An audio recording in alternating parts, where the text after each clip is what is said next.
Welcome back to another week of Dungeons and Dragons. We're terrible at this game and my players fucking hate me. It's a great time. True statement. See, Oh, wait, there you it is. actually want me to make your life miserable? Okay. Oh, you already do. Anyways, so tonight we start off and land further away from where we find ourselves right now. A different continent in Lancia. There's a tall mountain overshadowing where you find yourself right now. You're standing at the very base of it. You see humans coming down a path, bald heads, very stoic, wearing nothing but robes and sandals. You could tell just by seeing them that they're monks. As they descend down this path, they hit the base of the mountain. And right there at the base, there's carnage. There are blue dragonborns strewn across the ground, all of them dead. 18 or 19 of them, wearing different brightly colored clothes. You see some dead horses that were carrying covered wagons. Even though this time of year it is extremely cold, it's late fall, early winter.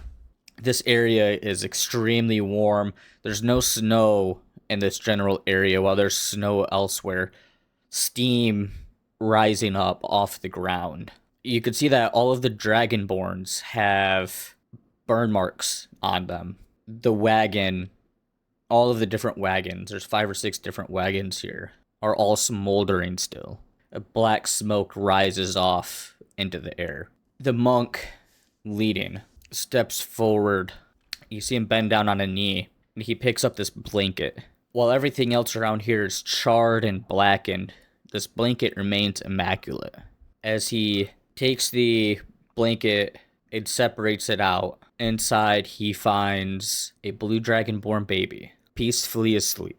The monk looks around for a second. Everybody nods their heads. He replaces the blanket back over the sleeping dragonborn. And they turn and silently walk back up the mountain back to their monastery. We go a few years forward, and you see this beautiful wooden dojo set up. And inside of it, you see young robed monks moving in quiet rhythm. They all have bamboo training swords or staffs, and they're just going through the motions of all of their different strikes. Right now, they're not hitting any targets. They're just hitting it through the air. The floor is made of bamboo.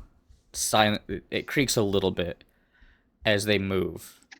And in the midst of all of this, you see somebody sticks out. While all of the monks are humans, there's one that's a dragonborn. At this point, he's 5, 6 years old.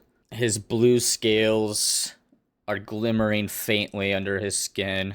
Steam seems to be rising off of his scales in his clothes.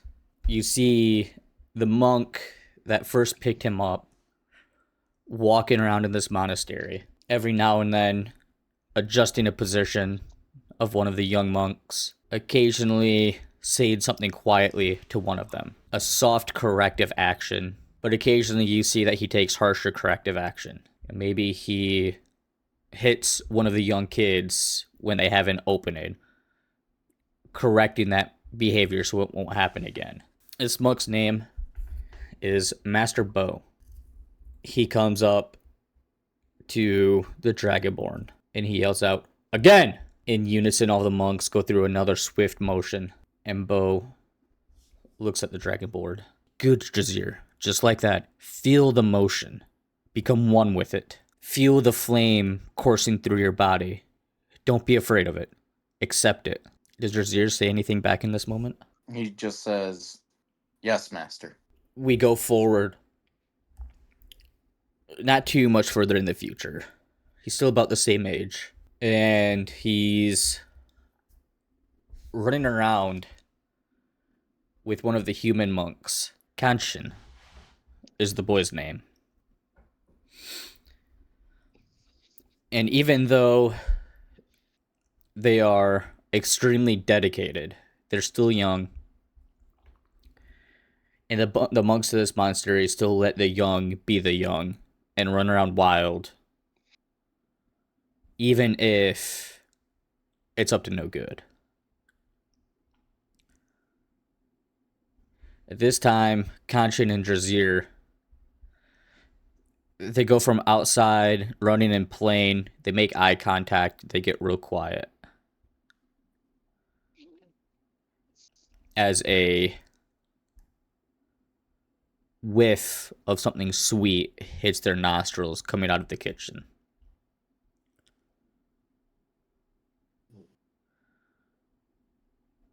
Kanchan looks towards Jazir.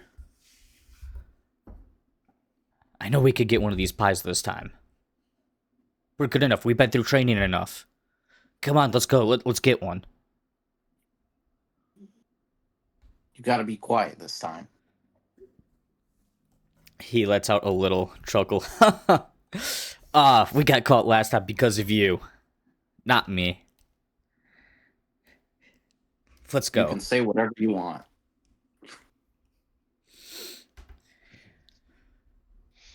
We see Kanchan and Jazir sneak off towards the kitchen. What's this look like, Jazir? I would say Drazir will be like, this time, I'll be the lookout.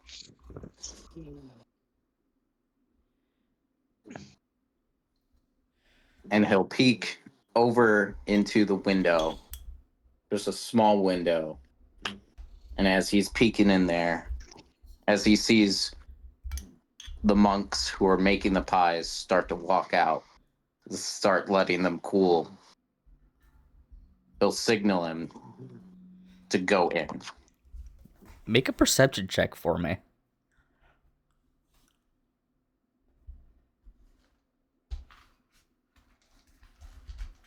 Ooh, not good. 7. 7. All right. Let me find one of my d20s here. Ooh.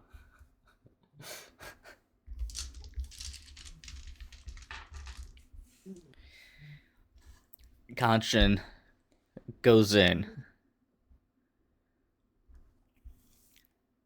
trying to be really quiet.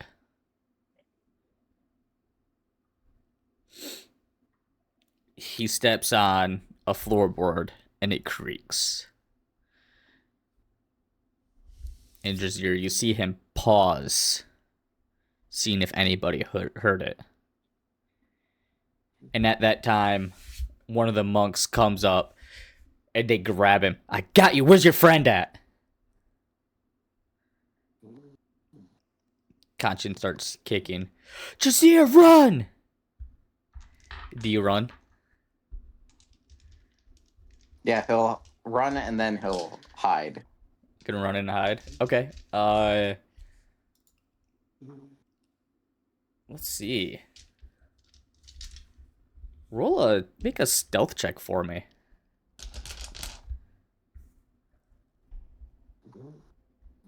17. 17. Okay. That's cocked. All right. How long do you hide for?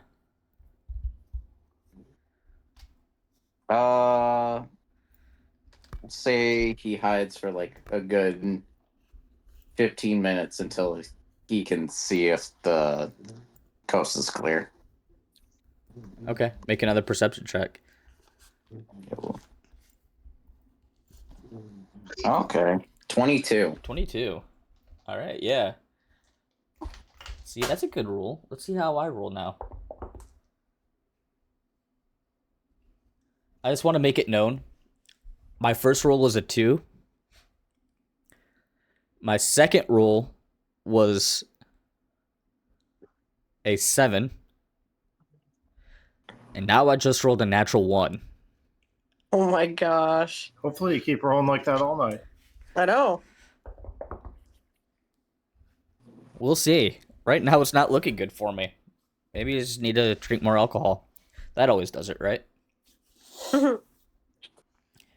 Yeah, so the coast, after about 15 minutes, you see that most of the people are gone. There's a couple people who are trying to set up traps. This is a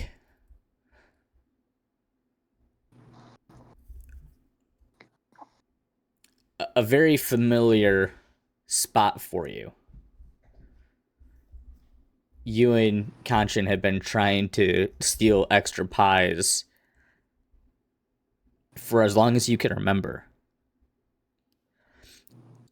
And you know that there's really no harm. They're not going to cast you off the mountain or out of the monastery or anything like that. But what you do get is extra duty if you're caught. They might do extra PT or put you out on watch, something similar to that. You wait a little bit longer. You're there for about an hour before everybody finally just gives up and starts going along their way. And it's about this time that it's about dinner. Dinner's ready now. You miss the first bell, and your stomach is starting to growl. Do you go eat? No. What do you do? He'll kind of look around and see if anyone's looking for him still.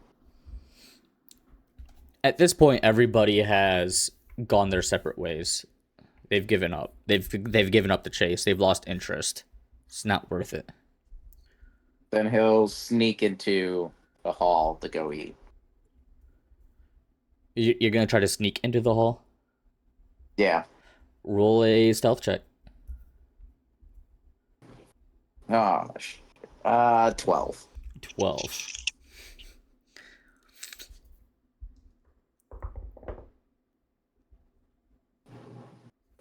Well, not a great roll, but better than you.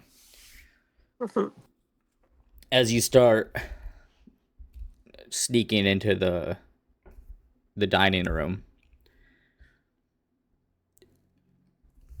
you feel a sharp tug on your collar.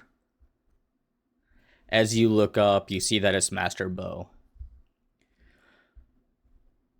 Where have you been, young Drazir?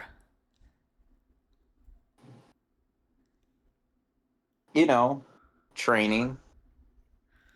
Training, huh? Where at? Around the courtyard. Huh, interesting. You could tell that he doesn't believe a word you say. He puts you back down,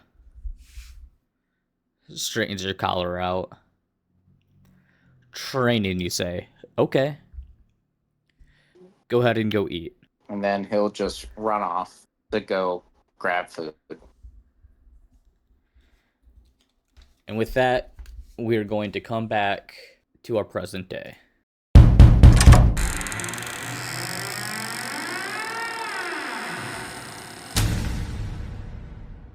When we left, well, it was 3 weeks ago now. Some people to be lame and go on vacation instead of playing D&D. Oh, I know. Who could have been those people? Right. Definitely not my dedicated players. No. You know what, Garrett? You shouldn't talk shit to them. Some people have rough lives, and they just occasionally need to go out and have a swinging good time. Oh, shut the hell up. I know everyone was waiting on that turn to see where I took it. Anyways. Ain't no play like a swinging party. Oh, man. Well, what are they doing? Just swinging. Okay. Oh my gosh. All right. Let's focus up. They were exploring options. So, last time when we left off, Your band. our friendly neighborhood Maximus That's why. cast a spell, Warding Wind. Now this blows winds approximately 20 miles per hour all around you in a 10-foot radius, and it makes you deafened.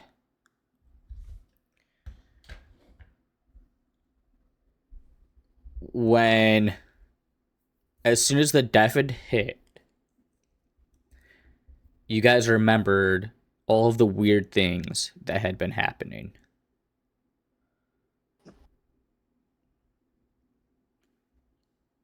You remembered when you looked down the giant hole, this giant head came out of the hole, and it had a long snake-like neck, and it hit you and did a fuck ton of damage.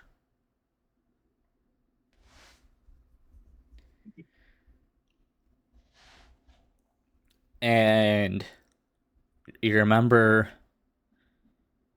there was a tavern keeper. It wasn't just some fancy do as you wish, make your own food tavern.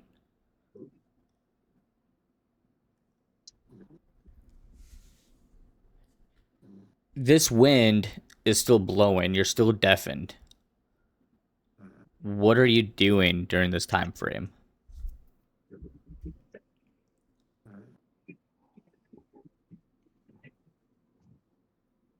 Well, I know Maximus, knowing that he can't cast the spell forever. We're just kind of standing in an alleyway, right? Correct. I'm going to pull out my dagger and just start carving onto the wall that a message for myself when the spell fades.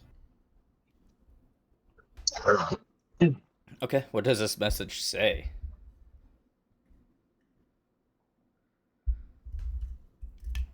You know, I've had like 3 weeks to think about this.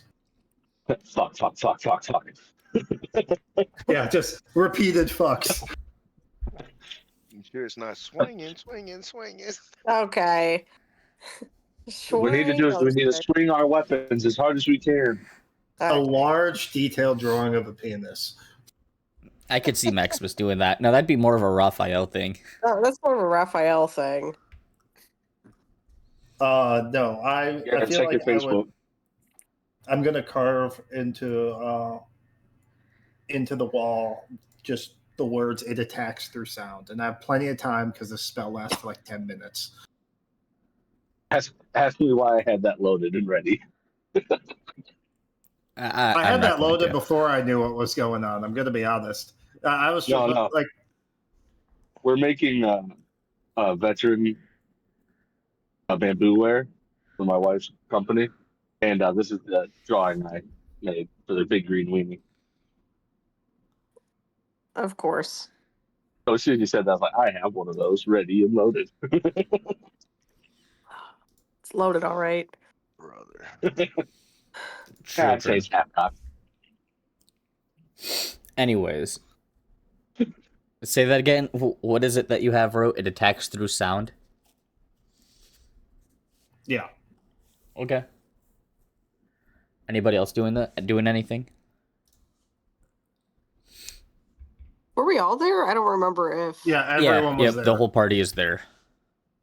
Since I can talk to my axe telepathically, would I be able to like have a conversation with it? You know, asking along the lines of, does it understand what the hell's going on? Are you going to ask the giant monster that's probably mind controlling the town, but be like, "Hey, so we're fully aware that you're here right now. How do you feel about that?" No, he's talking about his axe, Twilight Reaver. Oh, okay. I thought he was trying to telepathically talk with the monster. No, my axe.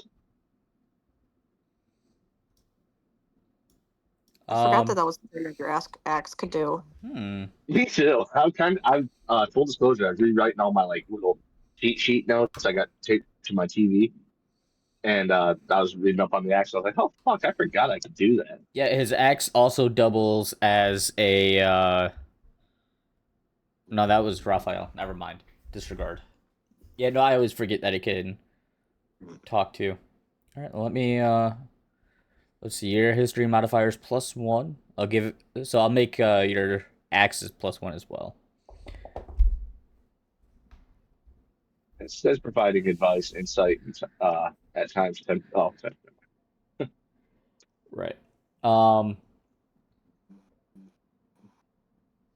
not rolling hot. So, with that being said,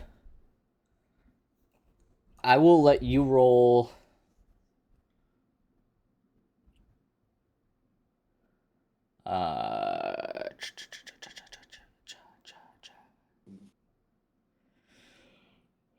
Where is it? I'll let you roll either a history or insight, okay? And I will say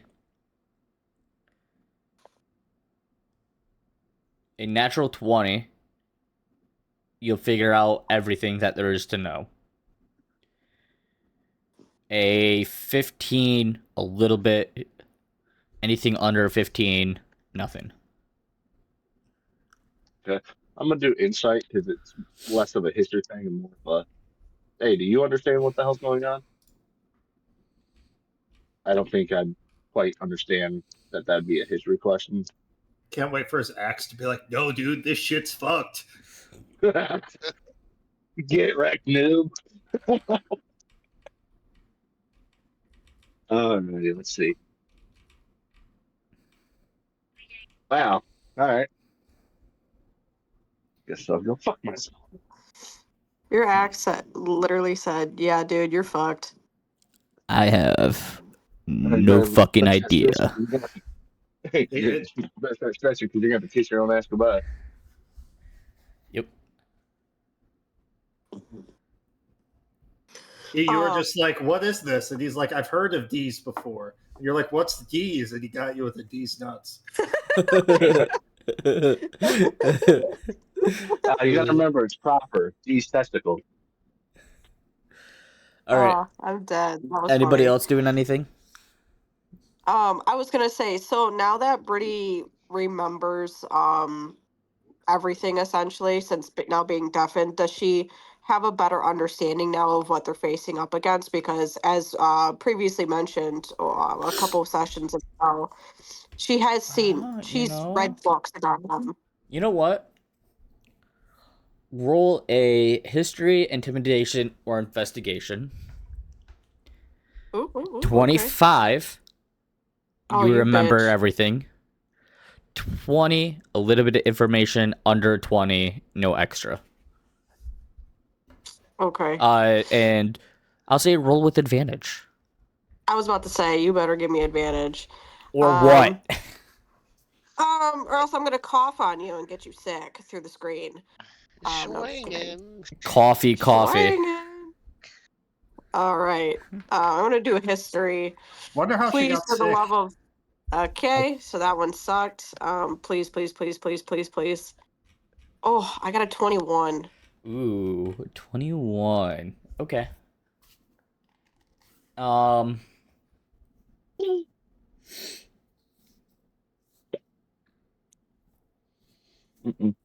Hmm.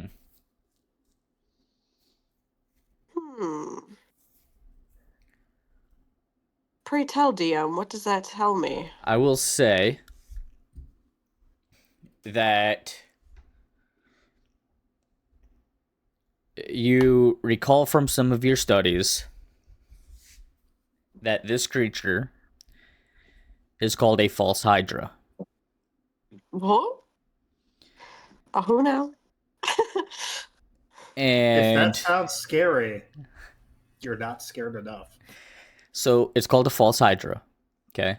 And Right. you know that the older it gets, it likes to dwell beneath ground. Okay. And you know that it has the capability of decimating countries. Oh, okay. Okay. But you do not recall anything further about this creature. Okay, so no weaknesses or anything? not that you could recall right at this second. Okay. I will say, if you wish, you can roll.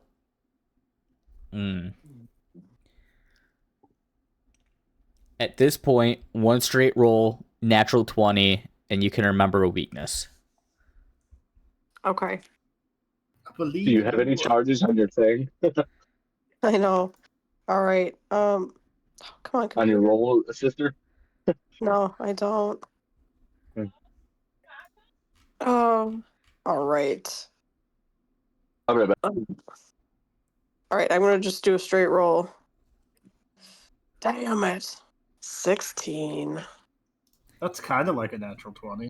I know it's close. I want to say it's Kinda, sorta, it's not closer to 20. really. It's closer to 20. If you just flip the 6 over, it's a 9, and then that's close to 20. Right. Okay, I'll give you something. You ready? Okay. I'm ready. It cannot be petrified. Lovely. All right. I don't think I have any spells that petrify. I don't think any of But- you do. No. However, what I was thinking, or what Brittany was thinking really, is that as she sees Raphael's carving Maximus. whoops, my bad, I forgot. Look, Maximus is your lover. You hate Raphael. Get it right. I Come know. on. She spent too I much know. time on the boat with the swingers and it just got Raphael. Shut the hell up. Anyway. What did I miss? Nothing. Nothing at all. Join in. I feel Moving like on. Moving on. No. All right. Anyways, so as she sees Maximus carving these words into the wall, because she can't. It's not as though she can speak because everyone's deafened. They're not going to hear her try and explain everything, anyways. Can she do a roll to see if she tries anyway without realizing it? Well, I was going to say my thought was for her to plug her ears to see if that would work for afterwards, and then almost kind of sign for everyone else to do the same if that is going to work. To plug your Is she ears. carving the wall to tell us what it was? Yeah, because if the memory loss works by not being deafened, wouldn't the next course of action to plug your ears in some sort of way to deafen yourself? Question mark? Oh yeah, we pull an Odysseus and we fill our ears full of wax Yeah. and communicate through rude gestures. Yes. Okay, so as we're winding down with this wind, how do you communicate that? Or do you I was communicate gonna- with it? Well, it depends Is on this if thing everyone. staring at us, by the way? Make a perception check. Oh, motherfuck.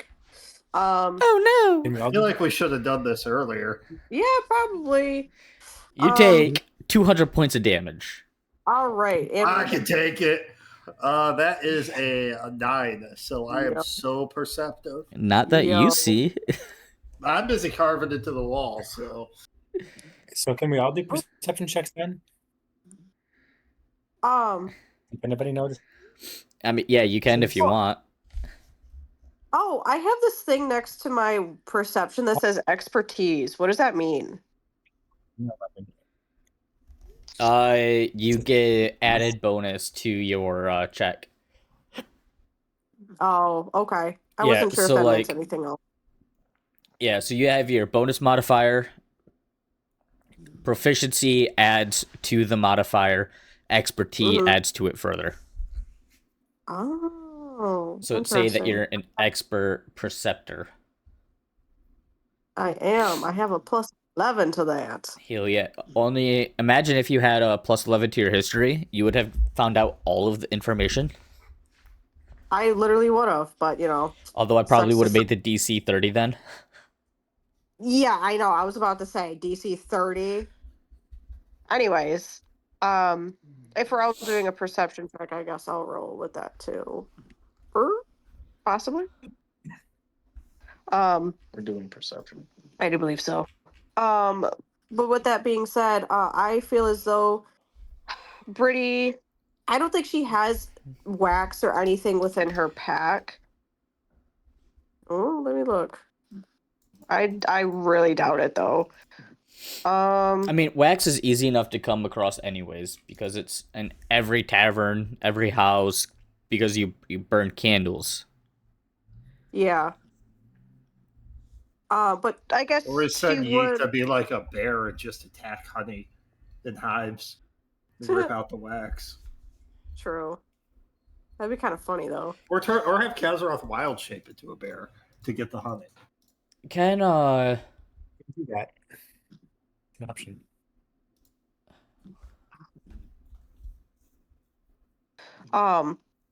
But she's going to. I would say that she probably had some leftover wax from. If it's okay with the having some leftover wax, possibly from making some makeshift candles at one point, emergency candles, I guess. And For she's your just swinging gonna. parties? What? For your swinging parties? No, not for my swinging parties. Damn, I So really should I have will. anything. Okay, so I will say, roll a luck check. Okay. 1 to 50. Okay. You have it. 51 Okay. to 100. You don't. I don't. While Okay. she's doing that luck roll, you know the whole debate where it's like, where it's like women, would you rather trust the man in the woods or the bear? No one's had brought up the third option. What if it's a man who could turn into a bear? Is he more trustworthy than the bear or less trustworthy than the bear or the person? Well, he's a man, so it's obviously less trustworthy. Gosh. Depends on who it is. If it's Halson from Baldur's Gate, that's something. You can't trust that man. You know what he does in that bear form. That is also true. He's a little freaky. Look, any druid who can turn into animals is freaky. Like, let's be real here. True. Also, I did get an 8, by the way. Yeah, so let's do a second. So you have enough at least for you. If you want, I will allow you to make a second one. Same standards if you have enough for the rest of the party or not. Okay, I will do that. All right, everyone, let's see. Oh, are we about to just fight this thing in the middle of the street, just start running in chunks of it and just start swinging? I do not. Swinging. 4. Just for me. Like, swinging. No, 4 you had enough for the whole party. No, 64. Oh, 64. Yeah, you got enough for you. Cool. You put some in your ears. Oh my god, never again. I will ban you from my table.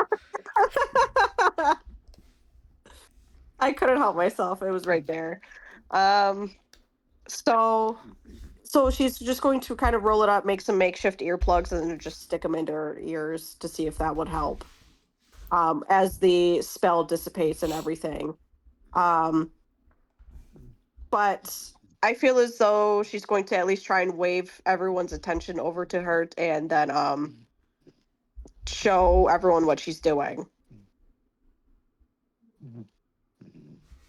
But it's up to everyone else if they pay attention to her or not.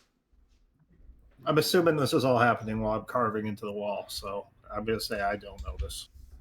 Most likely.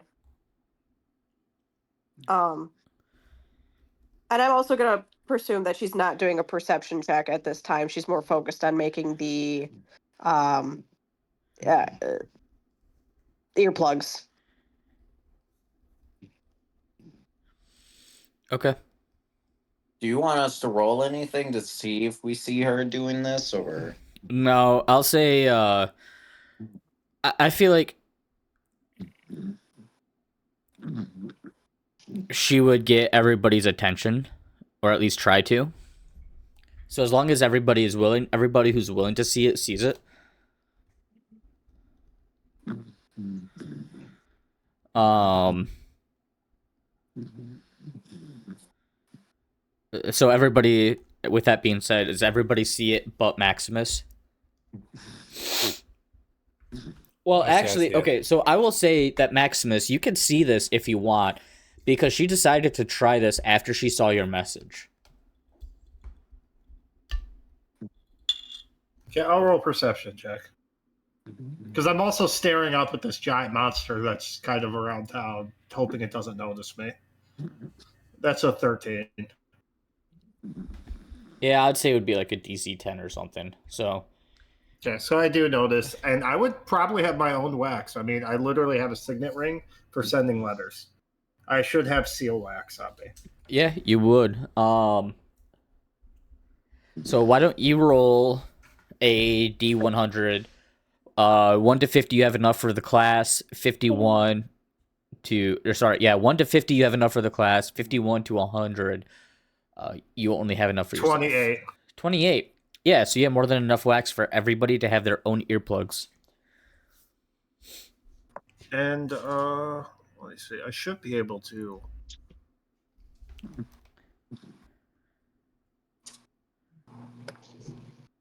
I mean, it is seal wax. That stuff melts pretty easy. Right.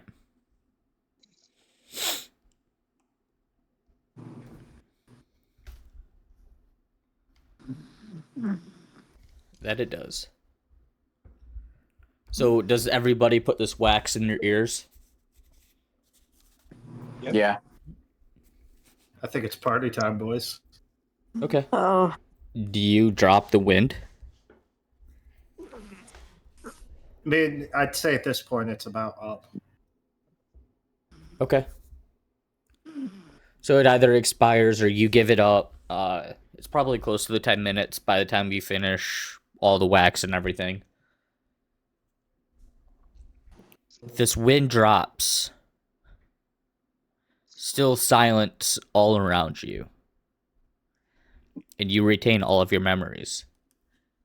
hell yeah. So, what do we see out here? I know you said we see like this monstrous form throughout the town. Say that again? So, what do we see like out in the town? I know you said there's this like monstrous form that's like kind of pervasive and like shrieking. So, as you look around the town,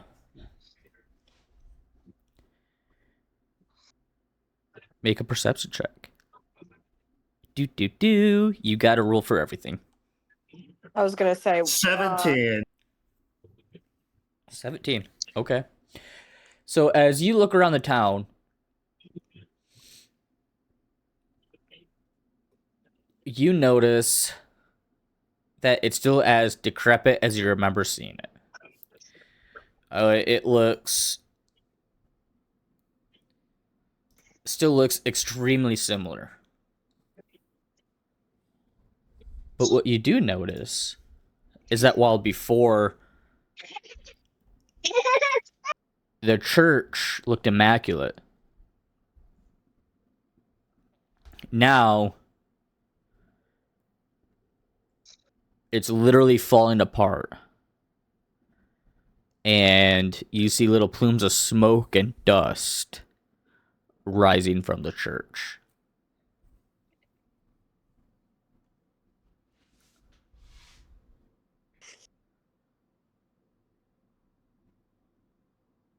as in that it collapsed recently type of smoke and dust, or it's been just recently. Make a perception check. All right, cool. Alright. All right, holy shit, 13. What the fuck? 13. I mean, better than a natural one, I guess. Yeah, so you look at it, and you're not sure exactly when it happened, but you get the feeling that this church has been falling in on itself for some time now. Okay. It's just like a gut feeling. Okay.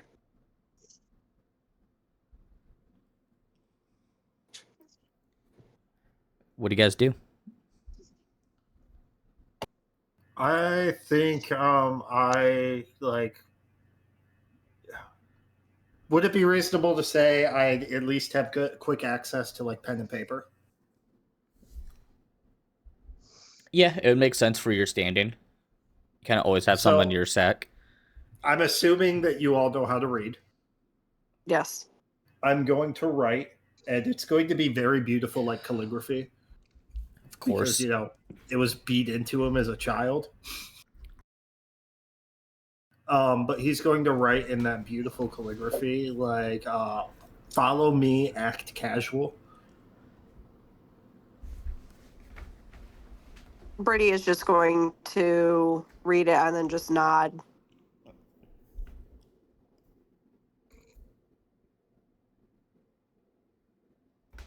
All right, so what are you guys doing? I think we're walking towards that church.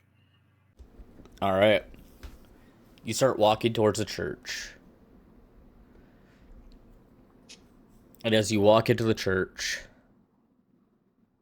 Jazir, you get this pounding headache. You stagger back, grab your head. And in your mind's eye, you remember being wrapped up in a blanket on a cold fall day. But the cold doesn't bother you. You're still warm. Even without the blanket, you would still be warm.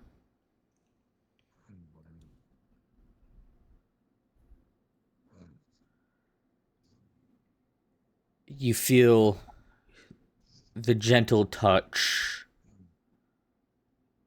of a female dragonborn. As you look up to her, she looks down on you, smiling, gently patting your head. She says, "Don't worry, my young Trezir. You'll be safe soon. People who are more equipped to raise you than us. You won't have anything to worry about soon, dear." You hit a bump as the wagon you're riding in hits a hole.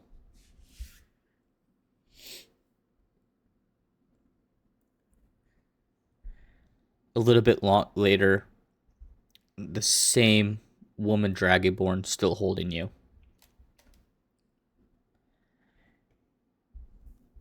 You hear voices outside.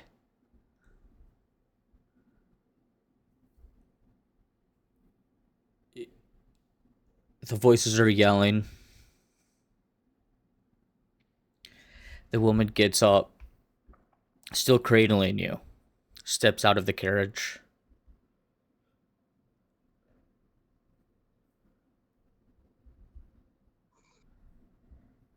It takes a few steps. You hear yelling.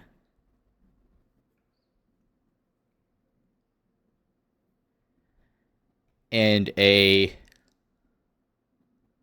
bright flash of red erupts from all around you. Just like this beautiful orange and red. You have no concept of what it is.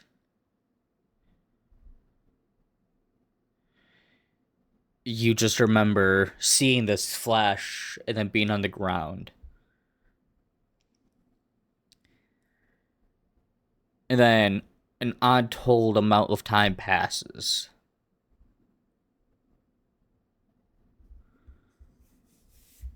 And you're picked up once again. You open your eyes they're kind of like an amber color, but like it almost looks like flames are bouncing around in your eyes. And as you look up your little eyes, there's a bald-headed monk holding you as he peels back the blanket that's covering you. You see him look around and nod, hold you tightly as he puts the blanket back over your head. And you feel that same similar warmth that that woman Dragonborn was giving you.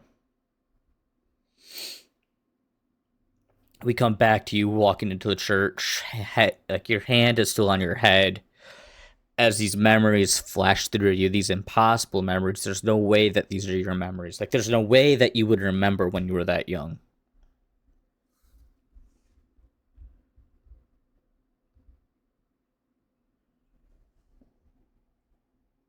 And as you're still standing there trying to reconcile with what you just saw, we find ourselves back up on that mountaintop within the monastery. We see a still young Jazir, maybe about 10 years old.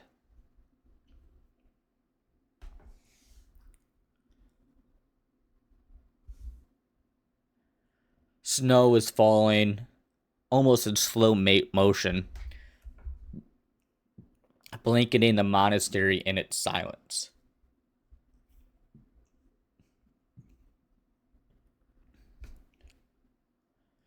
The monks believe in mental fortitude, so even though it's bitter cold and it's snowing, all of these young monks are out in the courtyard doing their synchronized training.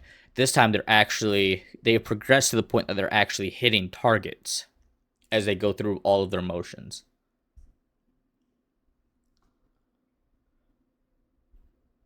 We start to hear the sound of metal boots, a metal armor off to the distance.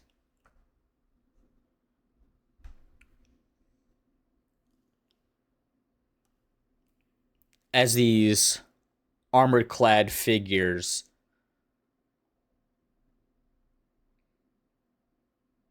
wrapped in furs hit the top of the path that leads into the entrance of the monastery. We see Master Bo and a few others meeting these men. We recognize these men as men-at-arms for the Duchy of Lancia.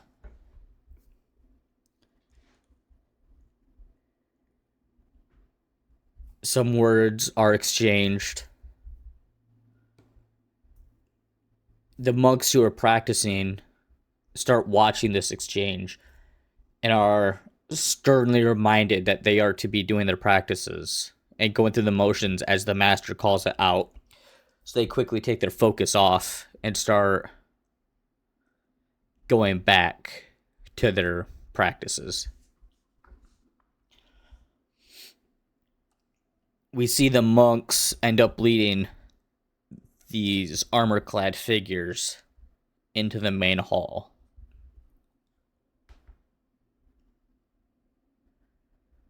And it's here we hear conversation.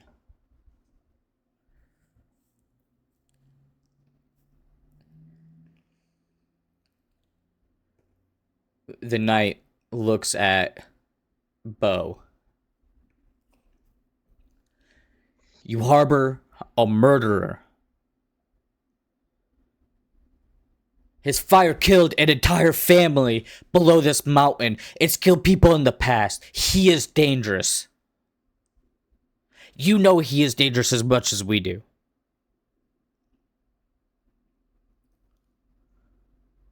Bo stands there, very calm still. He is but a child. Whatever sins were committed belong to the gods, not to him. The knight responds, then the gods can have him back.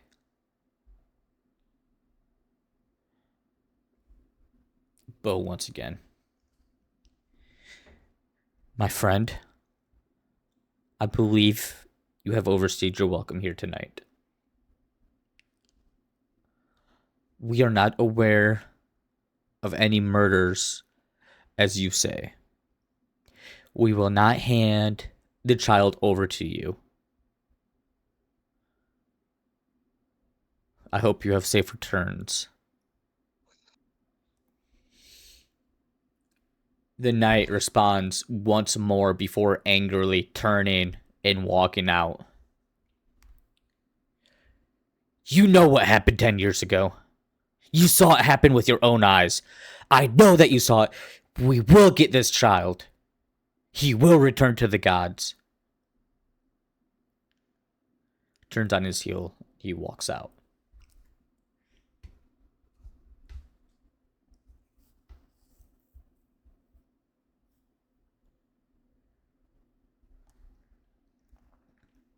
That night,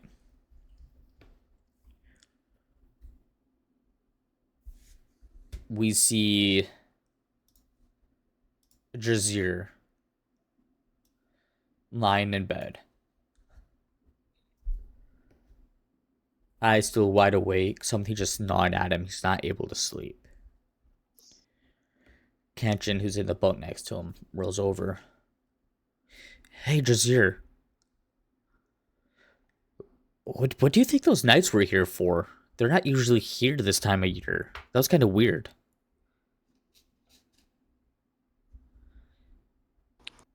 I don't know. Oh, you're no fun. Come on, what do you think they were here for? We can always ask the master in the morning. He gives out a long sigh. Yeah. I guess. The wind picks up as a blizzard is pushing through. After lying there for a while, Jazir finally falls asleep.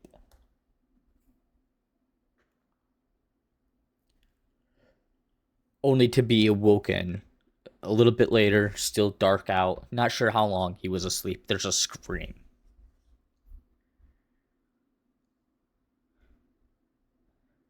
As we see Jazir sit up, his heart is pounding. There's more shouts. You hear the clash of steel, the crack of lightning.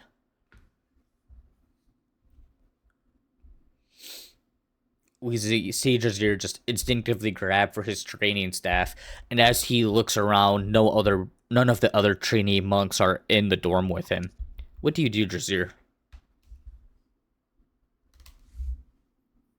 He immediately stands up and heads out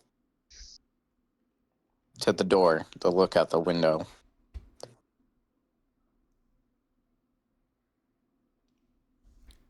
You look out the window, and how this window faces, you just see darkness out on the horizon.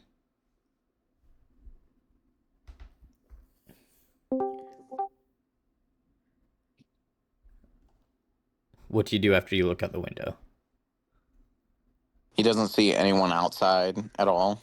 No, so like this window is like, this housing is like on like the edge of a cliff, so you just see out over the cliff, and you see just the snow whipping and darkness. He runs to the door and cracks it open. So this door leads into a hallway. You do run down the hallway? Yes. All right, yeah, so as you run down through this hallway, you go through the different corridors, all filled with like a little bit of a firelight, and eventually leads outside. As you step outside, you start running down the path where you hear the fighting coming from. A strong hand puts his hand on your shoulder. You hear Master Bo urgently. Jazir, stay back. You're not ready. I can help. Off in the distance,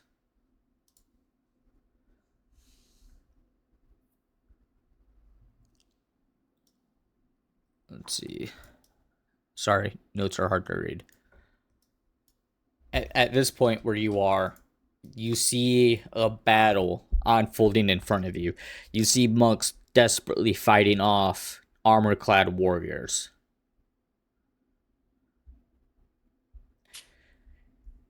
Within these fighting warriors, you see your best friend Kanchan cutting down any foes in his way with startling proficiency. You always knew that he was one of the top in your class. It was always between him and you on who was the best. As you see him cutting down foes, Bo just goes, "If you go, there will be nothing left to save." What do you do?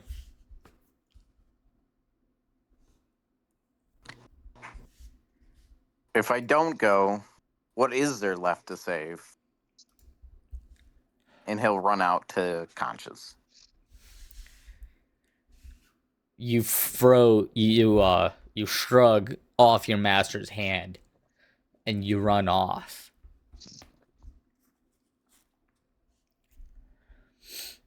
When you're a few steps away from Kanchan, you see a blade catch him in the leg and take him to the ground.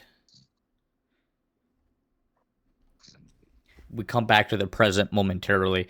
Your hand is still on your head as just like this headache hits you.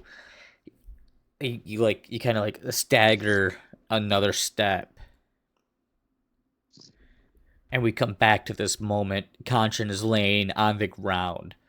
You're just mere steps away from being able to help your best friend as the blade comes down and ends his life. Everything around you goes black.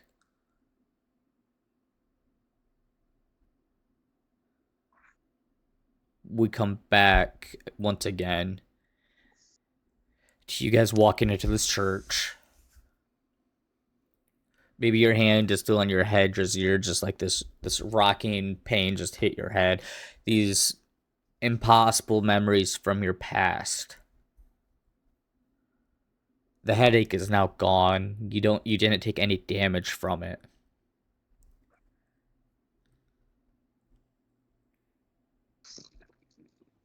What are you guys doing?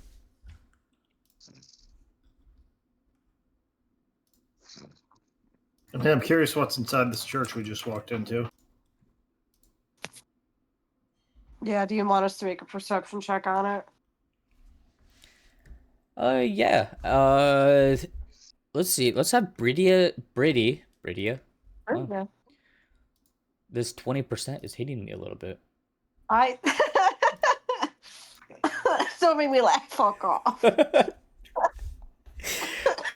All right, so we can do this one of two ways. We can either do a group perception check where I'll take the average and we'll run with that, or you guys could designate one person to make a perception check.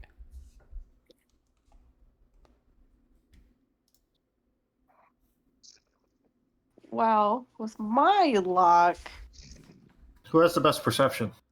ooh, I mean, I have a plus 11 to it. I don't know what I think it should be everyone else whoever has the highest plus, because if like we get 2 1s, that average is going to be in the fucking toilet. I will say that the group perception check is easier to make than the single person.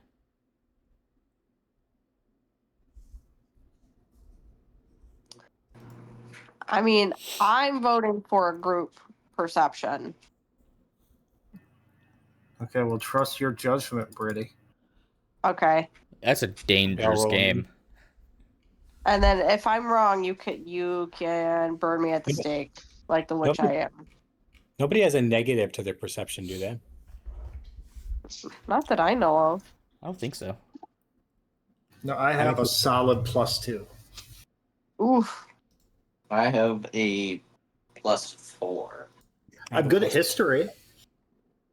And you have to remember too, with the group perception, it's all based on like the average is based on the pass fail. It's the average of who passes and who fails. But in Nat 1 counts as 2 fails, natural 20 counts as 2 passes. Cool. All right. Maximus, you're rolling for Fulmar, correct? Yeah, let me bring up his character.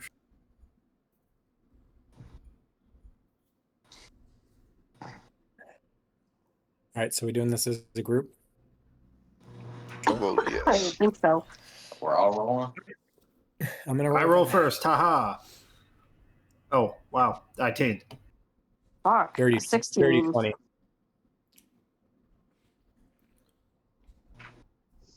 14.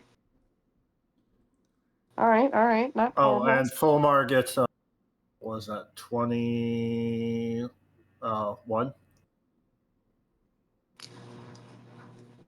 I feel like we passed this. The only check we're missing is failed Yeet. epically. Wait, what'd you say? The only one that we're missing Mushu is failed Yeet. epically. We're missing Yeet. Yeet. Yeet, where's your roll? Yeet. Ross! Uh-oh. Uh-oh. Did we lose Ross? Hold tight.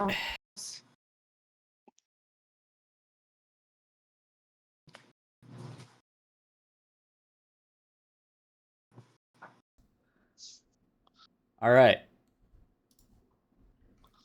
With a 15, you guys passed the perception check.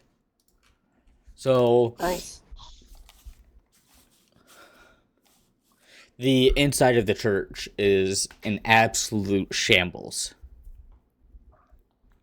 You see holes in the roof, random little fires sparking up, but like the fires don't seem to be spreading. But that accounts for the black smoke that you saw. As you walk in, maybe another part of the ceiling collapses, which is, from the dust that you saw. It's not a good place to be. But as you walk around,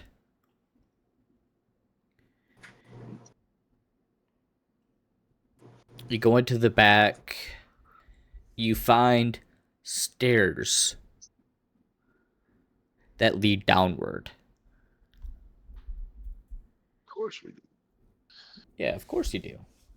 Nothing bad is ever in the crypts of a church. Right. Video games has No, made that. no. Need I remind you of the last church we went into? I will say I feel as though there's a running theme here. so you guys had 5 people pass the check out of the 7. So I will say that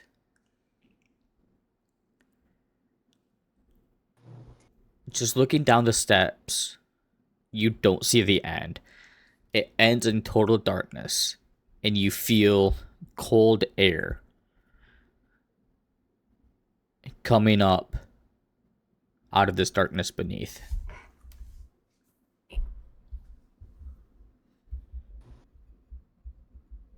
I shrug and start walking down.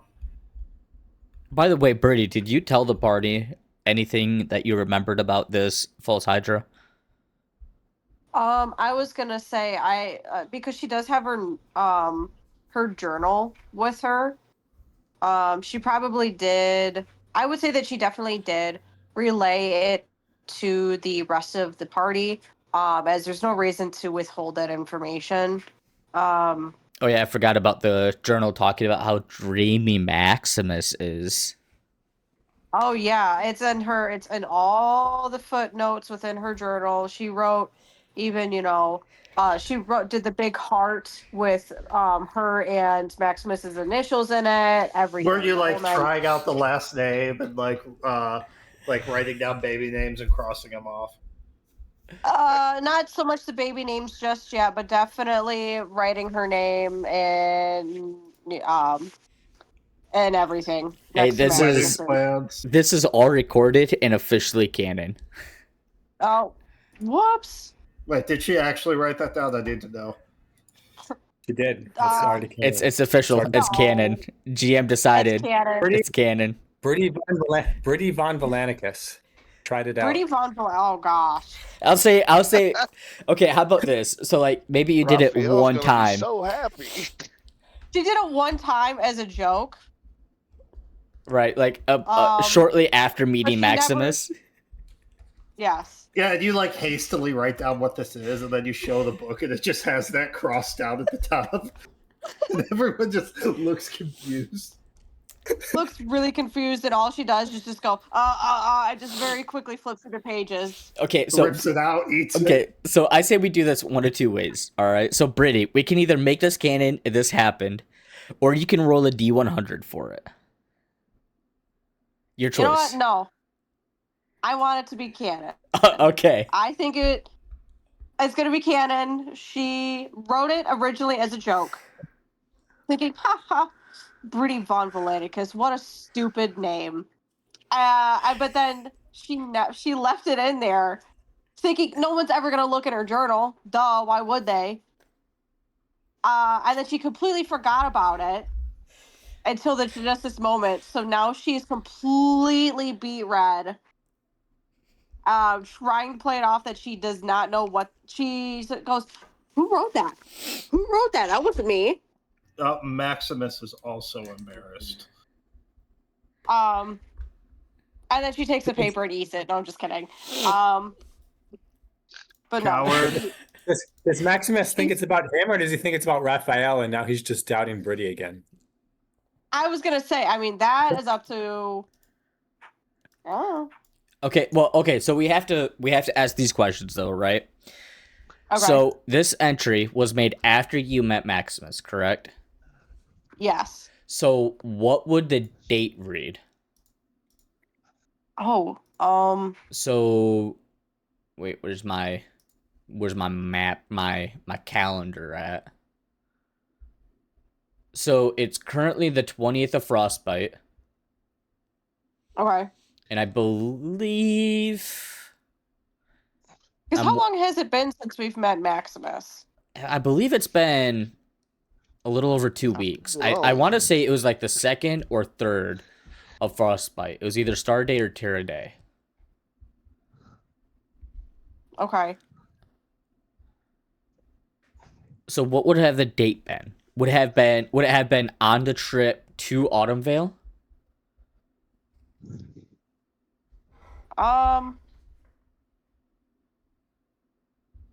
I'm trying to think. Because you spent 2 nights, so you arrived in Autumnvale on the 18th. No, so remember how we camped out previously before Autumnvale and everyone was in their drink essentially? Yes. That's that would when have it been happened. so that we'll say that was the 16th. So it was Yeah. Star Day, the 16th of Frostbite.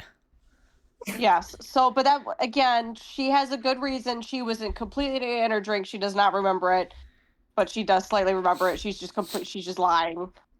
Right. So then Maximus, you would see her like the bold letters of the date above it. What do you think? Maximus blushes. Oh. Ooh. And just ignores it. I think like his brother. reading False Hydra, do I recognize that thing at all? Roll a history check with disadvantage.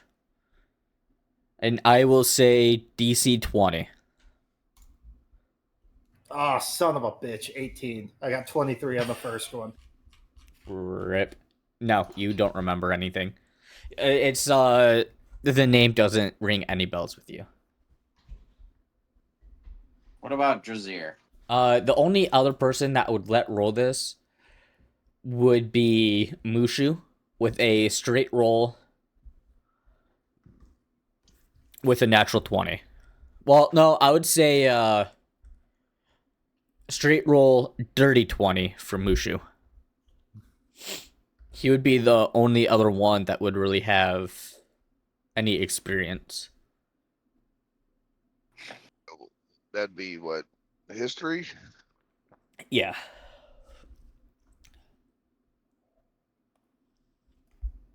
$21. 21. All right. So back in your days from being an ancient dragon, you would know about a lot of different beasties. And you would know that the older they get, the more dangerous they get. And that they're their absolute most dangerous point once they start burrowing underground. They get to the point that they're too big to move on their own, and they basically entrap slaves to move them. You would know that they have a resistance to cold and fire, and that they are immune to acid, poison, psychic, and bludgeoning, piercing, and slashing damage from non-magical attacks. And you know that they cannot be charmed, exhausted, frightened, grappled, petrified, poisoned, restrained, or stunned. Now, is an attack with a magical weapon considered a magical attack? I would say so how I've kind of been ruling it is for resistances, no, but for immunities, yes. So I'm not completely out of this fight then. Right. Okay. I'd probably rule if they had a resistance to it, then yes, it would be half damage, but with an immunity, no. I don't exactly, as a GM, I don't completely agree with how DnD is set up with bludgeoning, piercing, and slashing. Because, like, once you get to higher levels, every single person in the party has a magical attack with their weapon. Because, like, a +1 weapon is a magical weapon. So I just don't agree with it.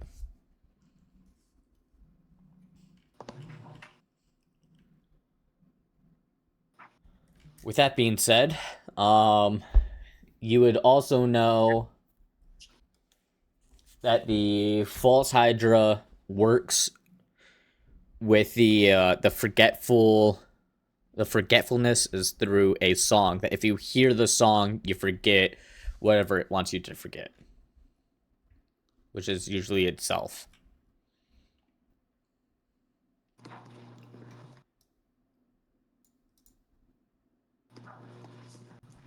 So we're starting to head down into this shitty fucking bullshit. Mushu's gonna inform the rest of the party of all this. Okay. And before you start headed down this hole, before I forget, you did find a crate.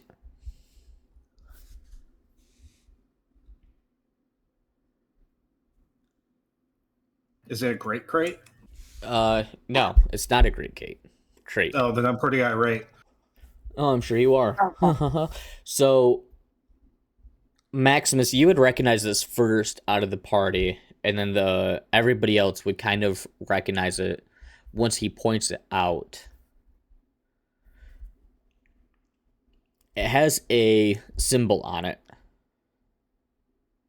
And forgive your GM here. I can't find my notes right now. I don't exactly remember what the symbol looks like, but everybody would recognize the symbol as the symbol that was on the crates that carried the drug Euphoria.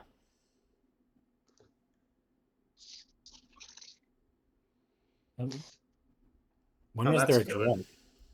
To what? When was there a drug?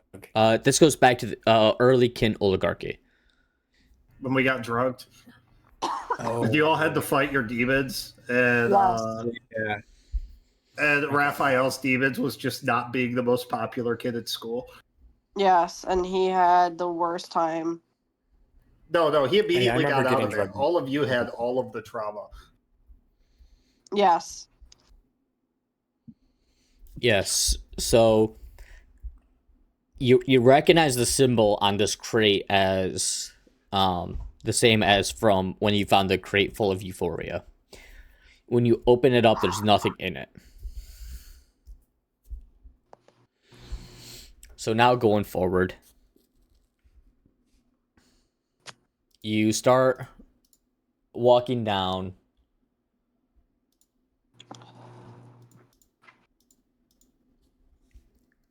the staircase. And it seems like it's just going forever. Maximus, I want you. We've had a lot of these today. It's really weird. I want you to roll a history check for me. DC 12. With advantage. No problem. With advantage. Well, I rolled a 3 and still got 12, and now 22. Okay, perfect. So, you remember there being rumors that before Autumnvale existed, back 4,000 years ago, there was a city that existed in this exact plot of land. The rise and fall of Axius came, and there's a rumor that the royal family had bought into pretty hard. That somehow the city was covered up and Autumnvale was built on top of it. This comes to your mind as you finally reach the bottom of these stairs. You find yourself in a huge cavernous area, extremely well lit for how far below ground you are. Cold stale air kind of whipping around you. And in front of you, you find yourself seeing a ancient city that is dilapidated and crumbling before your very eyes. Oh, that's good. Oh, wonderful. As you guys walk forward, one second. Do do do do do do do do. As you guys walk forward, what order do you find yourselves in?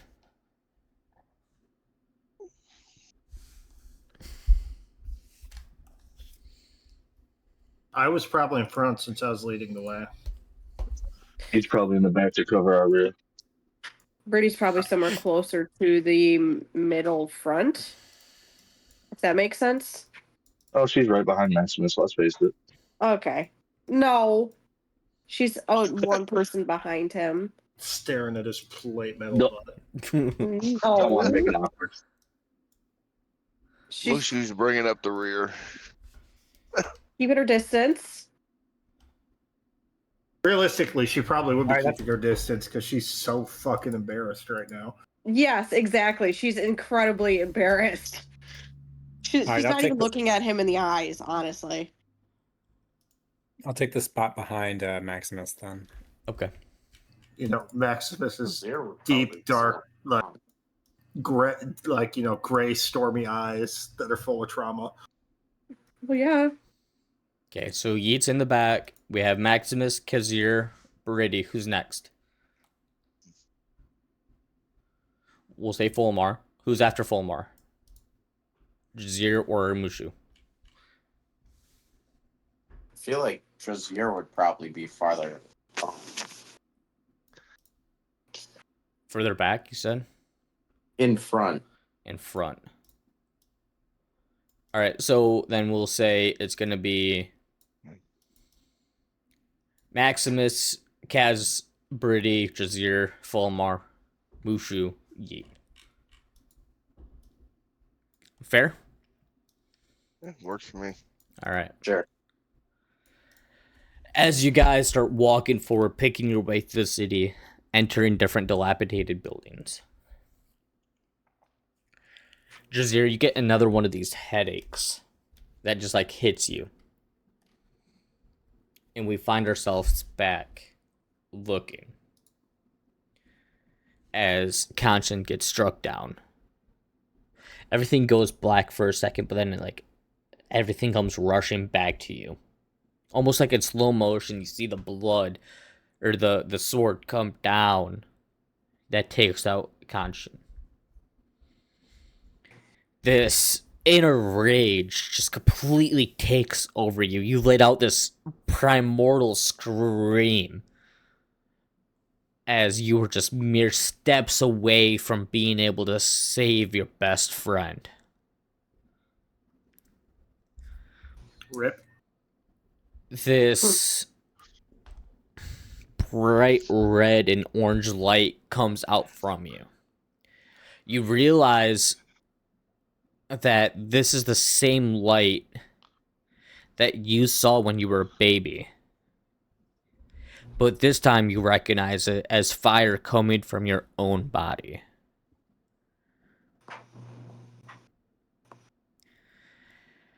As you scream and this light comes out, you see everybody in front of you hit the ground, screaming in pain. Some bodies become motionless as fire takes them all. You see a wide berth of charred ground in front of you that takes everybody, friend and foe. Everybody has burn marks, melting skin.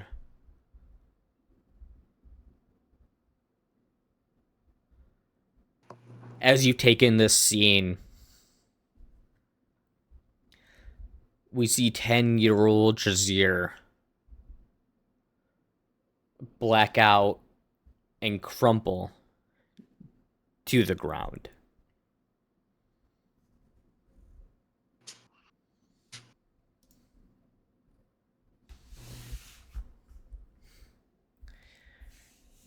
When Jazir opens his eyes next, there is no monastery. The sky's gray, the air still.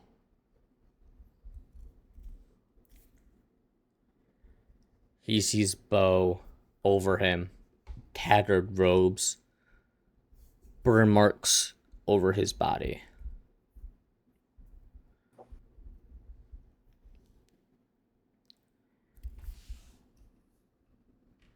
And he says, you see tears coming down his face. I told you not to go. There'd be nothing left to save. They're all dead now, it's just you and me. I promise I will protect you to my last breath. No matter what happens. Remember, Jazir. Not all monsters wear armor. Wind howls through the trees, scattering embers into the night. Do you have a response, Jazir?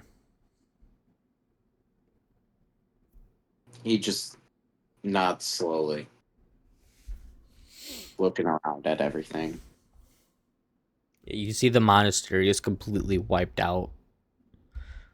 Charred ground where it once stood.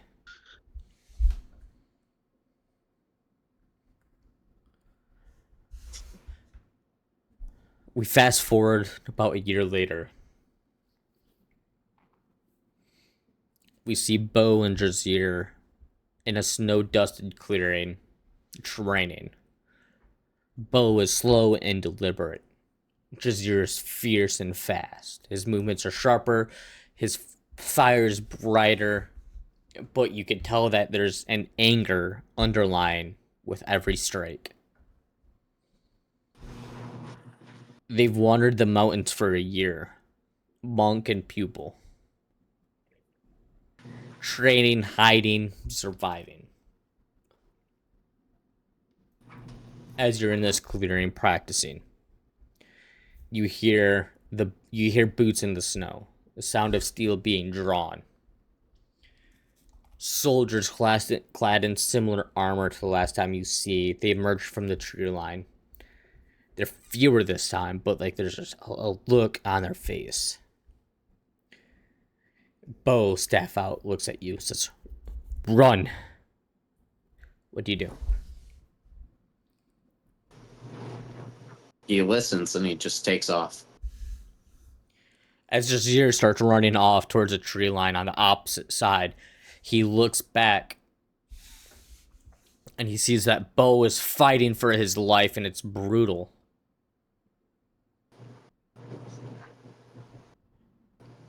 The last soldier falls as Bo was able to successfully take them all. But then you see Bo, as you're hiding in the tree lines, you see Bo fall down to his knees, holding a wound. What do you do? He runs to him. As Jazir runs back towards Bo, you find that Bo is bleeding. It's a mortal wound. Bo, who's struggling to speak, looks up at you. Promise me, you will keep training. Find balance before rage consumes you. And just remember, as I said before, not all monsters wear armor.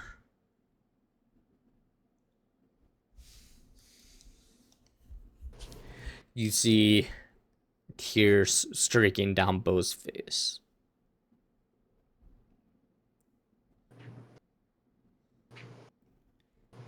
And he slips off into the nether.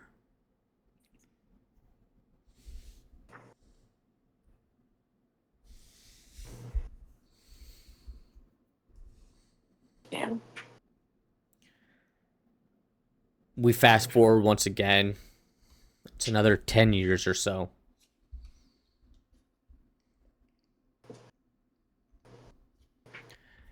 The monastery is nothing but ruins.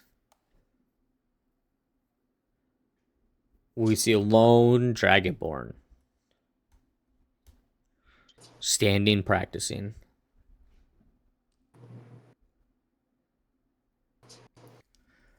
Recognizing that he needs to leave because he's not going to grow any stronger, Jazir takes a deep bow towards the monastery, turns around, and walks off.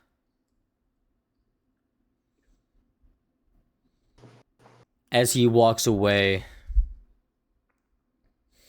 we go to some time in the future. And we see him meeting up with a white tiefling wearing green-clad armor, black horns, and holding a staff.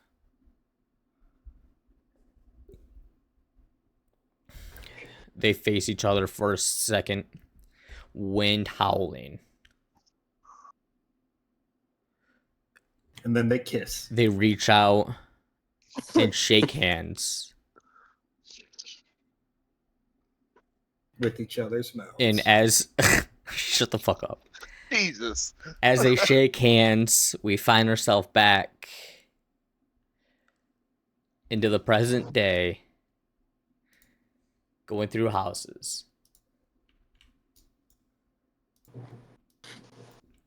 And we find ourselves within a house that's completely destroyed. It kind of looks like it might have been an old cathedral, an old church. Pillars have fallen. There's remnants of wood splattered throughout the area. Rubble piles strewn throughout.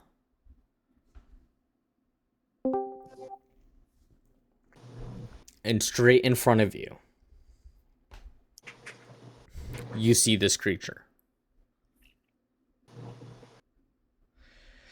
It's just a glob of a body. Coming out of the body, you see seven different heads coming out, long snake-like necks.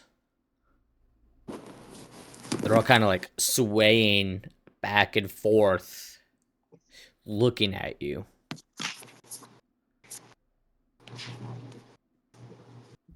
That's where we're gonna end the session tonight. Oh, man, I was going to say, I have a suggestion on the note to end it. Is this thing, like, right in front of us? Yeah. Can Maximus just, like, look at Bridi and, like, wink and then just, like, sword in hand charge? Just to make her confused. Oh no. He pulls oh my gosh, why can I not think of his name from Lord of the Rings? Aragorn? Yes. Yeah. You know what? I will allow that. Oh. So Brittany's all right. Like, we're walking through this ancient city, deep dark tunnel, all this horrible stuff, and Brittany's like, I can't believe that fucking name. I can't. Why did my drunk ass do that? The whole Pretty time. much. So with that being said, Maximus, I want you to make an attack roll.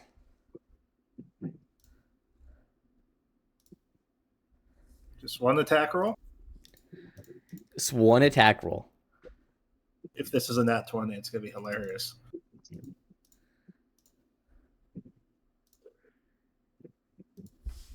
What's a nat 1? Actually, I'm going to burn. I have a heroic inspiration for the session. I'm burning it right there. Holy fuck. Okay, 17.